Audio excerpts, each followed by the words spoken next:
రాష్ట్రపతి ద్రౌపది ముర్ము తిరుమల శ్రీవారిని దర్శించుకునేందుకు ఈ నెల 21న రానున్నారని టీటీడీ అదనపు ఈవో వెంకయ్య చౌదరి తెలిపారు. తిరుమలలో రాష్ట్రపతి పర్యటనకు సంబంధించి తీసుకోవాల్సిన చర్యలపై అధికారులతో వెంకయ్య చౌదరి సమీక్షా సమావేశం నిర్వహించారు. 20వ తేదీన ముర్ము తిరుచానూరులో శ్రీ పద్మావతి అమ్మవారిని దర్శించుకుంటారని, అనంతరం ఆమె తిరుమలకు చేరుకుంటారని తెలిపారు. ఆలయ సంప్రదాయం ప్రకారం రాష్ట్రపతి తొలుత వరాహస్వామి ఆలయాన్ని, తరువాత శ్రీ వెంకటేశ్వర స్వామి వారి ఆలయాన్ని దర్శించుకుంటారని వివరించారు.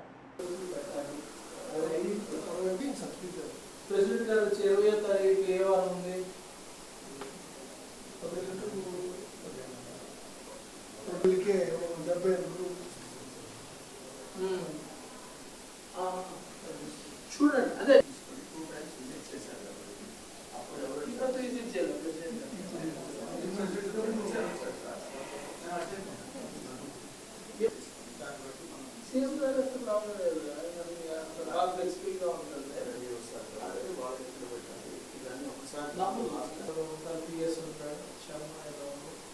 వాళ్ళ వరకు ఇక్కడ ఇద్దామని